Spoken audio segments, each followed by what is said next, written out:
Rumah itu adalah rumah orang tua yang dulu dibeli ayah nanda saya, ya. Kemudian tahun 91 itu dihibahkan ke saya.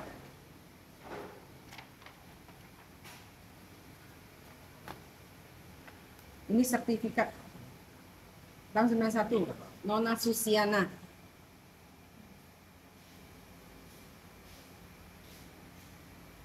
Bapak juga pernah berpesan dulu, kalau kami nggak ada, dibagi rata.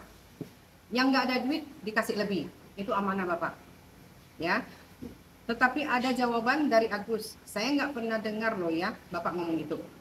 Saat itu saya nggak ada merasakan apa-apa, ya kan? Ternyata setelah saya kelas balik ada sesuatu. Nah, saat itu tahun 2004 Bapak meninggal dunia. Setelah itu timbul masalah. Adik-adik ingin dikembalikan ke ibu. Saya bersedia. Karena pada saat itu juga saya ada kelas dengan suami. Si Agus ngomong, kalau kamu cerai nanti akan pisah harta. Itu saya tidak paham hukum. Dan ternyata saya memang dibohongin. Kalau harta orang tua itu nggak bisa, ya kan? Setelah itu si Agus yang mengurus ke notaris Effendi Hidayat. Itu saya hanya berniat kembalikan legowo kepada ibu. Jadi tidak ada percekcokan antara saya dan adik-adik saya. Ya kan? Jadi adil kan?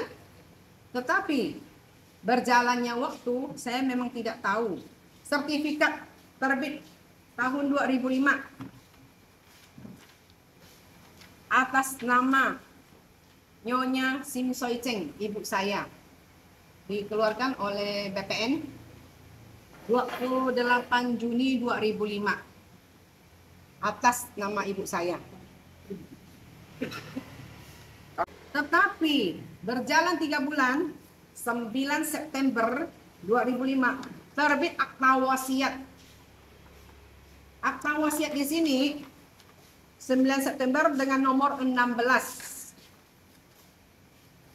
Ibu saya Sim Soy Cheng menghibahkannya kepada Agus. Rumah yang bersengketa sekarang di Gajah Mada nomor 38 Pontianak. Kak saya dan adik-adik saya yang lain tidak mengetahui wasiat ini. Kami tidak tahu. Tahu sewaktu tahun 2012 setelah ibu saya meninggal, Agus melemparkannya waktu kami duduk di lantai begini. Ini punya saya semua. Diam kami.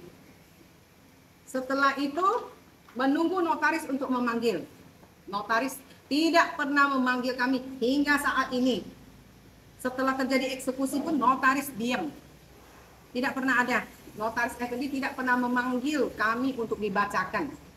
Saya bahkan berkali-kali mau menemui beliau dengan alasan tidak ada di tempat, dengan alasan sibuk. Bahkan saya WA dia dengan berbagai alasan di luar kota. Sampai akhirnya nomor pertama diblokir, nomor kedua diblokir. Kenapa notaris harus memblokir sih orang awam?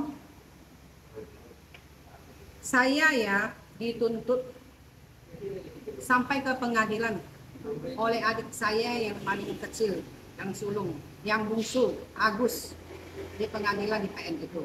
Berdasarkan akta wasiat yang tidak terdaftar di Balai Pustaka Wasiat Jakarta. Saya hanya menandatangani satu kwitansi kosong. Itu perintah siapa? Notaris. Alasannya? Supaya kamu tidak usah bolak-balik. Yang jelas 1 sen pun saya tidak menerima. Karena itu memang milik orang tua ya. Dan saya tidak pernah bayar BPHTB, SSB. Tidak pernah. Dan itu dimenangkan oleh pengadilan negeri, pengadilan tingkat tinggi, dan bahkan sampai MA. Saya tidak tahu kenapa bisa dimenangkan. Padahal itu benar-benar ya.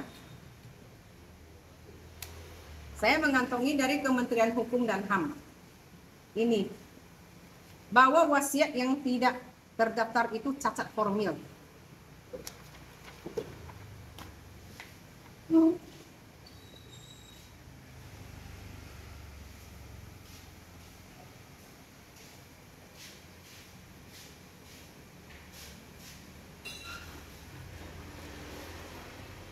bukan hanya cacat formil. Dari Kementerian Hukum, kemarin saya minta bantu untuk mediasi. Banyak yang di sini tertuang surat ini.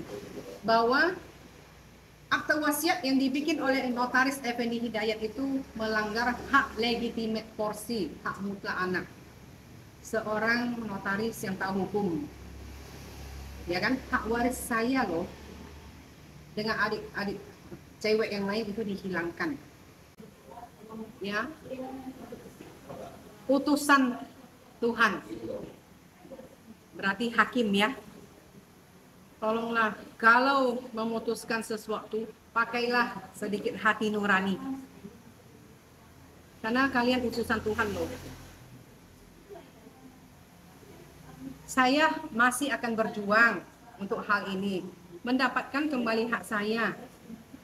Karena apa yang memang milik saya harus diberikan kepada saya.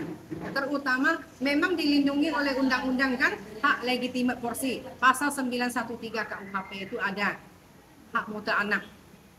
Itu harus dapat. Saya memohon keadilan.